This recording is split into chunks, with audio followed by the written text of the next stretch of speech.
What's going on, football fans? Happy Friday. We made it through another week. And guess what? You get to start and finish your week with the SCCL show right here in the Concacaf studios. Tyler Terrens along with Lori Lindsay every Monday and Friday, 5 p.m. Eastern time. And no, Devin did not all of a sudden get better looking. This is actually Lori Lindsay, and she's here to join us. She's going to help us break down Portmore United and Cruz Azul. And she's also going to be helping out with the commentating for the Women's Olympic qualifiers. We'll have more on that later in the show. Miss Lindsay, how are you? Great. Thanks for having me. Yeah, I'm pumped to be on. Well, we've had you on Skype before a couple of times, actually. And now you're here live and in person. Are you let down? Standards met? Like, you know, how is it to be actually in the studios now? Oh, this is amazing. How did I get so lucky?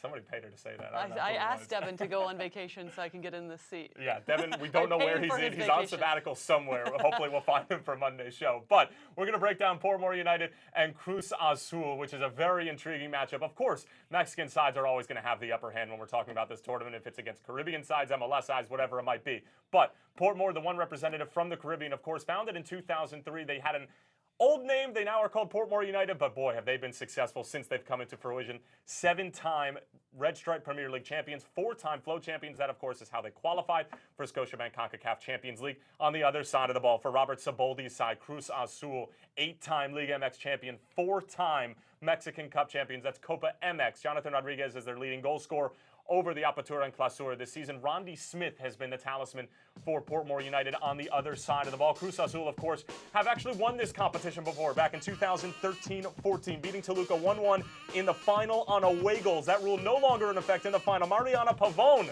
was the golden ball winner for Cruz Azul in 2013-14 Scotiabank Concacaf Champions League, but this is a group that is under new tutelage in Robert Saboldi, a different manager from what they had from the season that got them to Scotiabank Concacaf Champions League. A bit of a rough start to Liga MX Clausura stages, but they've been able to turn around the ship. They actually had a wild 3-3 draw against Toluca this past weekend, but they are looking to turn the ship around in domestic play and, of course, reclaim their throne atop of Scotiabank Concacaf Champions League. Meanwhile, on the other side of the ball, Ricardo Gardner, the former Bolton Wanderers legend and, of course, Jamaican national team legend with the Reggae Boys, more than 100 caps, is going to lead a side that is led by a lot of veterans, a few young guys. This is a group, Lori, that has been through the gauntlet in order to get to this. We'll have more on that, and we'll show you just exactly what we mean. But the likes of Ricardo Morris, Rousseau, Shivani Willis, they're going to have to do without their main man, Giovanni, who you saw there, who was magnificent in the FCCC. But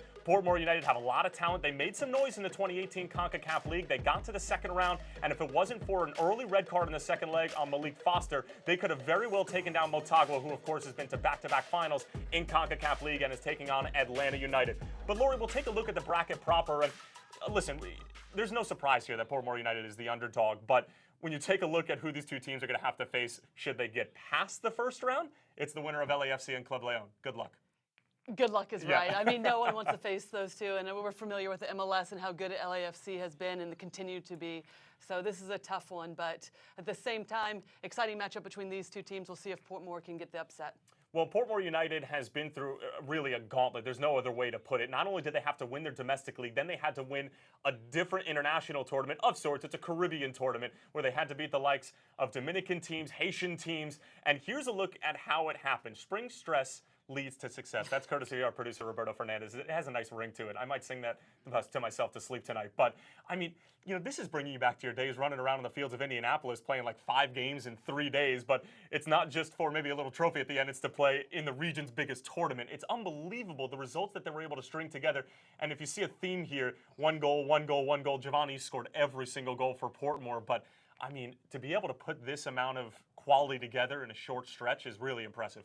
Oh, it absolutely is. And I mean, it just shows this is the problem you have once you start. And it's a good problem, but this is what presents itself when you start to be even more successful. So many games, we've seen this with European teams, Liverpool with the FA Cup, the English Premier League, the Champions League. You have to pick and choose when you're going to rest players, when you're going to use them. We even talked to, or we didn't speak to, but we heard about Portmore's general manager talking about using U20 players, bringing them in to rest. So implement the youth when you can, rest players and your starters at other times. Well, speaking of being able to rest players and their schedule, I mean, it's a jam-packed schedule. There's no other way to put it. And they actually had a game on Wednesday in the FCCC, which is how they're going to be able to qualify for next year's Scotiabank Concacaf Champions League, and it looks like that's bleak at the moment. A 4-0 loss in group play with goal differential being so massive, they're probably on the outs. But the general manager from Portmore United said, we are going to play our young kids. We have to implement our U20s. It's a great experience, but at the same time, it's a bit of baptism by fire. Do you have any experience with that at all? Oh, do I? Too many, actually. At the same time, it reminds me of my time going from college soccer to the professional ranks. And it's a huge step, and it's going to be an excellent experience for some of these U20 players. But it's really about taking one game at a time, not getting too high, not getting too low, a game at a time, learning from the professionals, and also hoping that you get into some of the games that don't necessarily mean as much, and you can sacrifice some of the wins, so then you can learn from your mistakes without so much of a implication on the line. Well, it was pretty incredible how Portmore United were able to qualify for this tournament, especially given the fact that they had Concacaf League in 2018. Last year, they were able to win Red Stripe Premier League, qualify for the SCCC. They're taking on their compatriots, Waterhouse, another Jamaican team, in the final. Ricardo Morris able to draw the penalty. A bit of simulation, Lori? Yes? A No? little, Maybe so? Just a little bit. But the whistle Sign of a goes. good player. Penalty given. Javon E. steps up and watch this pen. Keeper almost gets it, but I mean, it's tucked away beautifully. Waterhouse would actually go on to score a late goal to equalize it, but it would not be enough as Portmore go unbeaten in group play in the FCC. Javon East, I mean, this dude was an absolute beast throughout the entire competition, scores 3 goals and was just absolutely incredible. He is not going to be with Portmore, but his team is going to be taking on Cruz Azul. And more on that, we're going to have to bring in an expert. Arch Bell is going to help us break down this Robert Siboldi side right after the break. Stay with us.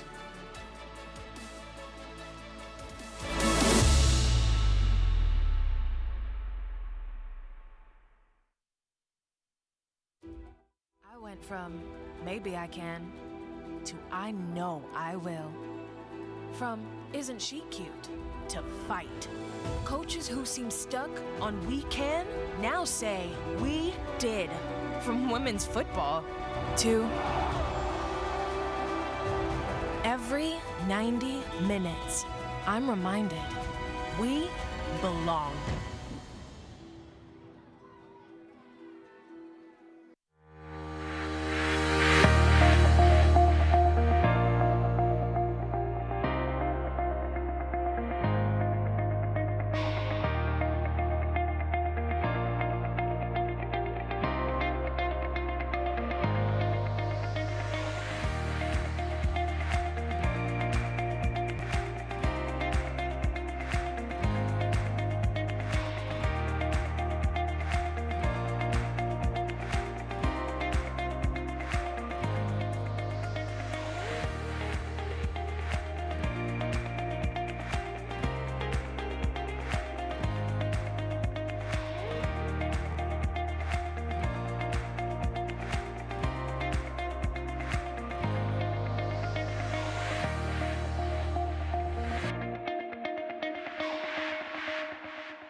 I went from maybe I can to I know I will. From isn't she cute to fight. Coaches who seem stuck on we can now say we did. From women's football to every 90 minutes, I'm reminded we belong.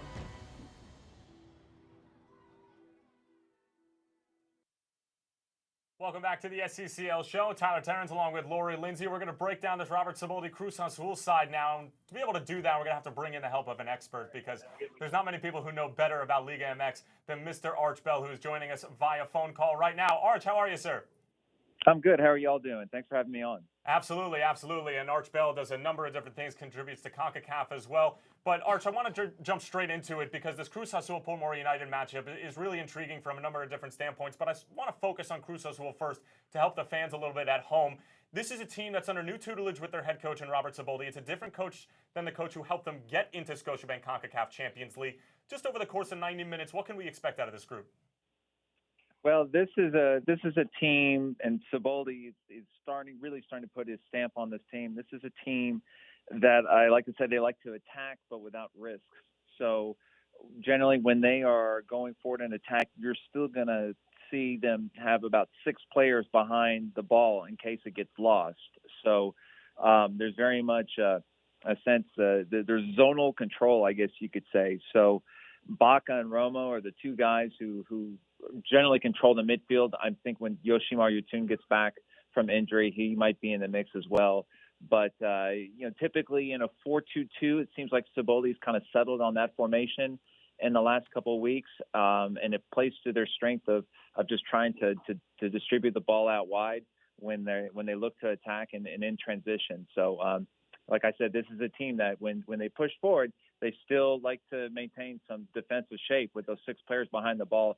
But those other 4 up ahead, they certainly break very, very quickly. So that's the type of team that Cruz Azul is a team that attacks, but they attack without risk. Well, there was a lot of speculation about potentially Siboldi getting sacked after a really rough start. They dropped games to Atlas as well as San Luis, who are flirting with relegation if it wasn't for the facts that Veracruz just basically got disbanded by the FMF. What's been the change since they've been able to string together a couple of results?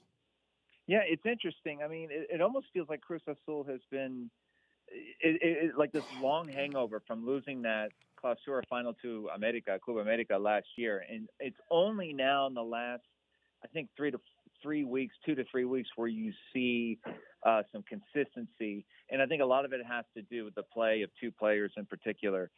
Elias Hernandez has been terrific. 3 goals in the last 3 games, and he's really starting to find his form. The Elias Hernandez that we saw with Club Leon, that's the player that Cruz Azul fans are now starting to see. So good in the 1v1, technically very skilled. And then Jonathan Rodriguez, I mean, just an absolute killer in front of goal. He's got 3 goals as well. So I think those 2 players, when you see that their form has improved, the results are now starting to go Cruz Azul's way, and it has a lot to do with the performances of those 2. Now, we all know how important a goalkeeper can be, especially in tournament play. Jesus Corona is closer to 40 than he is to 35, and he didn't necessarily have his greatest showing at the beginning of this Clausura segment, including maybe a bit of a controversial goal. It was a great hit over the weekend from Toluca, but a lot of fans are saying that maybe he should have been closer to his line. Is this team maybe only going to go as far as Corona? Is he going to be the starter when we're heading into Scotiabank Concacaf Champions League? Boy, that's a great question, isn't it? And especially after that Toluca game, there are a lot of fans calling for Corona to sit on the bench. Sebastian Jurado, who is very much a promising and up-and-coming goalkeeper within the Mexican national team system. There are a lot of calls for him to get a start. And, frankly, it wouldn't surprise me if Siboldi did go with Jurado, especially in this round of 16 against Portmore United. Be a good chance to give him some experience with the first team and to see how he can perform. I mean, certainly when you think of Chuy Corona, I mean, he's associated with Cruz Azul. When you think of Cruz Azul, you think of Chuy Corona in goal. The heroics that he had in that 2014 final against Toluca that Cruz Azul won. So it would be really strange not to see him in goal for La Máquina, but it would not surprise me at all to see Jurado to at least get an opportunity, if not in league play, but in the round of 16 against Portmore. You talked a little bit about how this Cruz Azul team can sit back and that they'll be a little bit cautious even when they're attacking or even trying to hit you on the counterattack. Anywhere specifically that you think that Portmore United, obviously the underdog heading into this tie, might be able to hit them?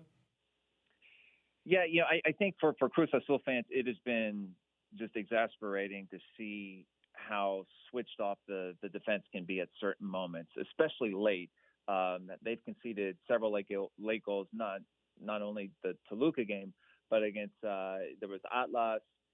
They conceded a late goal, which ended up being a winner. So there have been times where just you see the defense or the midfield, they will just carelessly lose the ball in their own half and they'll just switch off. And another thing is on dead balls. They've given up 2 set-piece goals this season, so those have been issues there as well. So those are things that still need to be corrected in the coming weeks, and just putting together just that full 90 minutes and not 75 or 80 and staying switched on the entire time. Roberto Alvarado has been by far one of the better playmakers in Liga MX so far. I believe he's leading the Clausura stages in assists at the moment. These international competitions could be a really good launching platform for young players. Alvarado is only 21 years of age. Do you see this as maybe an opportunity for him to showcase himself and take the next step in his career? Yeah, absolutely. I think there are a lot of similarities with Alvarado. And from Chucky Lozano, remember 3 years ago with Pachuca, he was 21 at the time when Pachuca won the 2016-2017 Champions League. He had such a great breakout performance in that tournament. So there are a lot of similarities there. And Alvarado, a little bit of a different player, of course. Lozano more of like your traditional forward. Alvarado, certainly technically so good, so gifted, very fast. He's a good crosser. I think when the ball's at his feet, he exudes this calm. Just has such a great awareness of space, of utilizing the pause in play. Just delivers killer balls, great passes, great at crossing, as I mentioned. Just an overall playmaker, and it's no wonder that he's already starting to attract interest from Europe. And the Concacaf Champions League is just the tournament to really increase that, and it wouldn't be surprised if I expect him to have a great tournament, and then it would be no surprise to see European clubs come calling this summer. Awesome stuff, and certainly high praise for a kid who's 21 years old being compared to Chucky Lozano, who is certainly one of the foremost authorities of Mexican football at the moment. Arch Bell, thank you so much for taking the time, and have a great rest of the day. Enjoy your weekend. All right, thank you. You too. Y'all have a good one. All right, there goes Arch Bell, who just did a fantastic job breaking down Cruz Azul. Feel like I'm not much more knowledgeable about Siboldi's side, but when we come back, we're going to head to the other side of the ball, the ladies' side of the ball, and we're going to have a little bit of help breaking down the women's Olympic qualifiers in the road to Tokyo 2020. I just might take a break and see you after.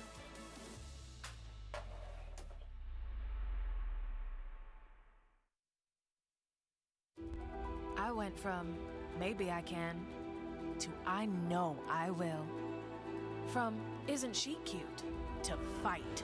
Coaches who seem stuck on we can now say we did. From women's football to every 90 minutes, I'm reminded we belong.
I went from maybe I can to I know I will. From isn't she cute to fight. Coaches who seem stuck on we can now say we did. From women's football to every 90 minutes, I'm reminded we belong. Welcome back, everybody, to the SCCL show. I replaced Tyler Terrence. I'm Jordan Angeli. Lori, this feels good. The ladies are taking over. Taking over is right. It feels nice. Well, hold on a second. You're not exactly taking over. I am still here. I would appreciate some sort of recognition. You haven't totally hijacked the show just yet. But of course, with Women's Olympic qualifying starting to wrap up this weekend, we have 2 semifinal matchups tonight. We have a final on Sunday. Why not let them have their? I mean, this is theirs. It's been an awesome Women's Olympic qualifier, and while they have them here, why not ask them some hard-hitting journalistic questions? The first of which, ladies, who's your Golden Ball winner right now? Ooh, through this point in the tournament, Lori, I'm going to say my Golden Ball winner, because there's been so many changes to the lineups, not very many consistent lineups. I have to go with Jordan Heidema. 6 goals on the tournament and some assists. The way that she's playing in that 9 spot has been fun to watch. I like that pick. At the same time, I'm going with Kristen Press. I think U.S. obviously has been dominant this tournament so far. At the same time, I think Kristen has proven that she should be out in the field. She's been dynamic, breaking lines, scoring goals on her own. Individual brilliance has really added a little bit of pizzazz to this U.S. team and the fluidity to the attack. So she's been great. Yeah. She's been really great. And I think pushing for not only a spot on that Olympic team if they qualify, but really a starting spot. So second game tonight is U.S. and Mexico, and Liga MX Femenil has been getting a lot of press and a lot of attention. Have you guys seen visible growth from since that league has come into fruition in 2017 to them competing at the international level now? I've been about this, and I've been talking about it throughout the whole qualifying part of group stage, because the difference between this team now and just a couple years ago, you can see the relationships that have been built, because there's groups of 4 girls who are playing, or women that are playing together in these teams in Liga MX Femenil, and it is really shown in the way that they build out of the back and their combination play getting forward. yes, and I think it's too early as well, because missing out on the 2019 World Cup, not qualifying, and then coming into this qualification tournament, going with younger players, it's a huge step going from Liga MX or your domestic league to playing internationally. And while they've done well and been pretty dominant so far in this qualifiers, I think it's still too early to tell how much their league has had an impact. And that league, it should be noted, is a league under 23. So the players are very young. They now get 6 spots for Mexican-American players and a couple spots for players over that 23 age. So there is going to be growth, and I think they are targeting those younger players. So this experience here in Olympic qualifiers is only going to also help that league down in Mexico.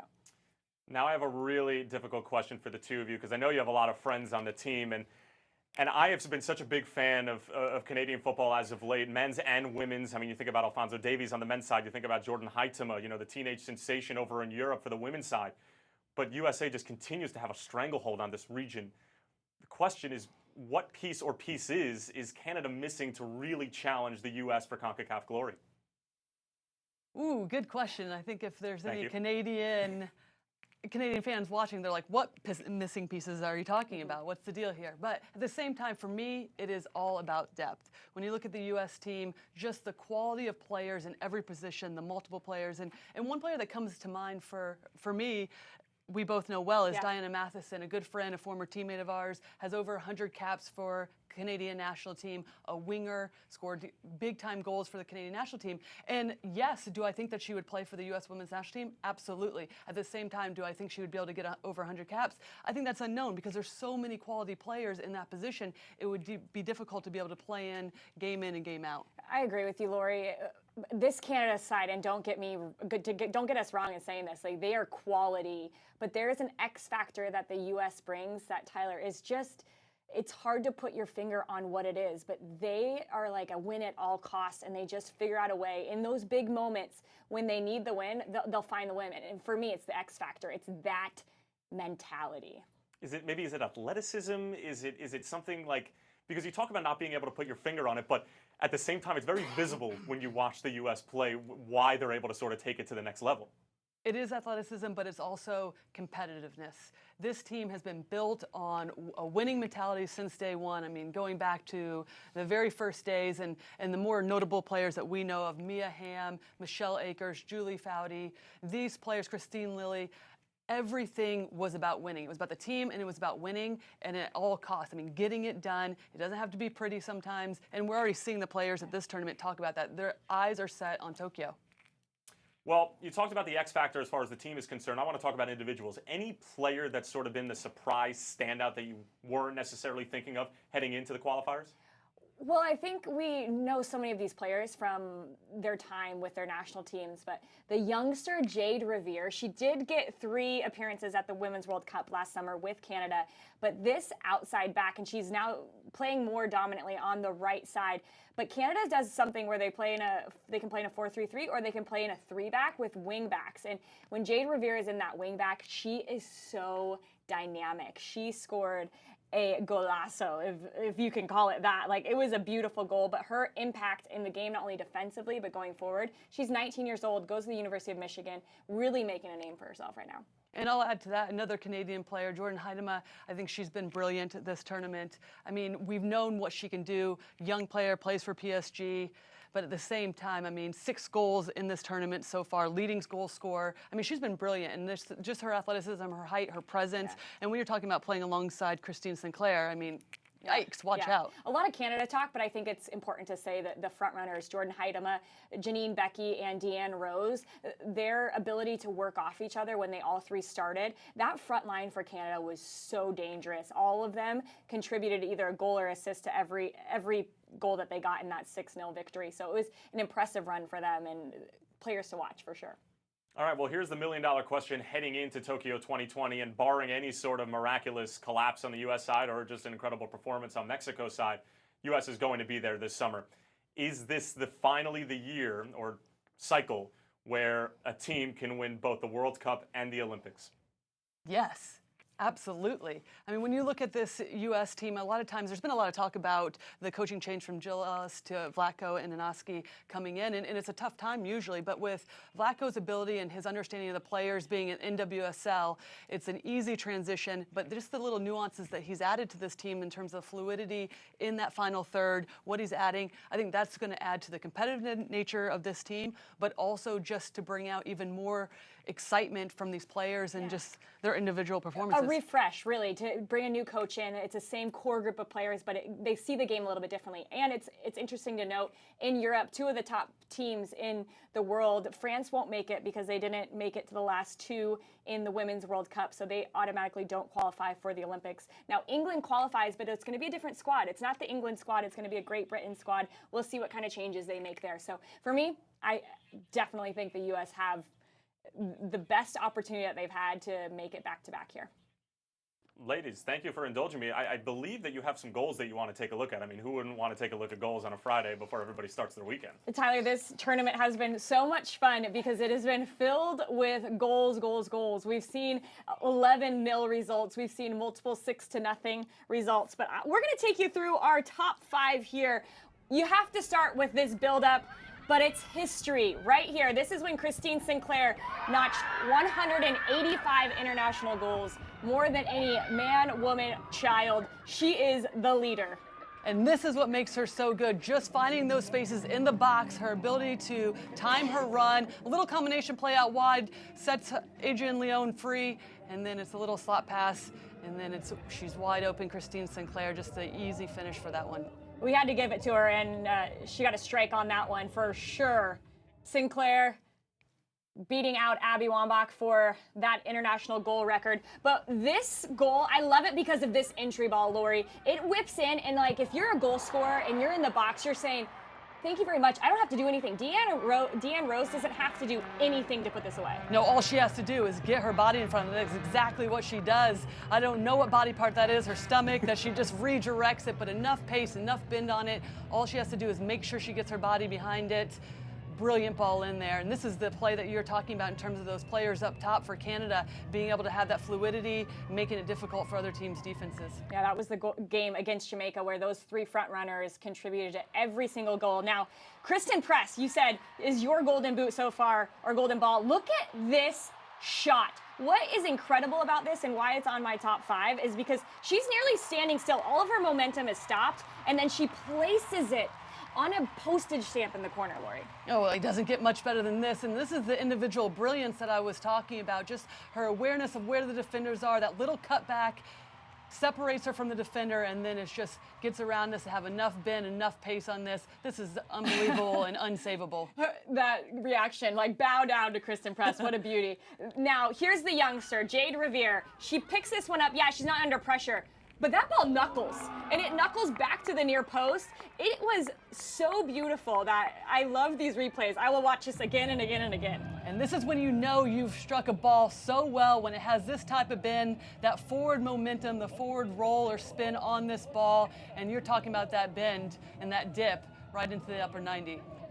Now going all the way back to our number 1 goal, it has to be with one of the first goals we saw in the tournament. Shirley Cruz, get out. This is a world-class goal. You dream of that, Lori. Well, when it comes to volleys, you don't need to hit them hard. You just need to make good contact, and the timing has to be perfect. And Shirley Cruz, take a bow because this is amazing. Times this perfectly, gets a good handle on this one, and this is just in the back of the net. And you can see her excitement about that one. She knows that's a She did the brilliant double hit. fist pump, knee slide, but she also cried. Her head bowed after that, and she was crying because that, I think you can feel how good that would have felt if you were a player, striking the ball that sweet. Ugh, top 5 goals, but there's been so many, and we're expecting more tonight. But I would have cried too. I would have cried. I almost cried calling the game, to be honest. It has been a really fun tournament. We can't wait to continue tonight. And one of the things that you guys can check out is this limited edition Women's Olympic qualifying gear. Now, all of these women showing off their skills on the pitch, but there's apparel available. T-shirts like this, all about female empowerment. You can go to www.girlswillbehq.com. No limits, no frills. So many good things here happening around the Women's Olympic qualifiers. It's been a fun tournament, and Lori and I get to call the games tonight. We are so pumped about this because these 4 teams that are left are the 4 teams that have played the best soccer here going into the semifinal matches. The first matchup between Canada and Costa Rica is one to keep your eye on, Lori, because Costa Rica rested a lot of their key players, Rocky Rodriguez, Shirley Cruz, in the last game, knowing that they have to win this game. If you win a semifinal game, you qualify for the Olympics. So with those changes, we'll see if they can get onto this Canada team who's had a really good tournament so far. And the second matchup is U.S. versus Mexico. We know about this rivalry. It's the 6th matchup they've seen in Olympic qualifiers the same time. This will be a good showing of whether or not Liga MX, the women's league for Mexico, is starting to take shape. But then also you have to think Mexico missing out on the 2019 World Cup. They have a chip on their shoulder. Mm-hmm. They're absolutely ready to show the U.S. that they're going to give them a game and see if they can sneak one past them. Yeah, so great games coming up. Tyler, this is going to be so much fun, and we can't wait to call the games. I can't wait to listen to you guys call the games. I mean, I get to hang out with you guys in the studio, hear all about it, see you guys debate a little bit, throw Canada under the bus, specifically your friend Diana Matheson, and then I can watch you guys call the game later tonight. Diana, they both still love you. They told me a million times. We all love you. But thank you so much for tuning in on the SCCL show, of course, which is available on Spotify, on Anchor, as well as podcast. We are going to have all of our matches this year available on the Fox Family Sports of Networks. Match play starts on February 18th. Folks, we are right around the corner. Don't forget to tune into the SCCL show every single Monday and Friday, 5 p.m. Eastern Time. If you're going to be watching in Spanish in the United States, you can head over to Univision. There's so much to look forward to. Women's Olympic qualifying tonight. We got the weekend. Happy Friday, folks. Have an awesome weekend.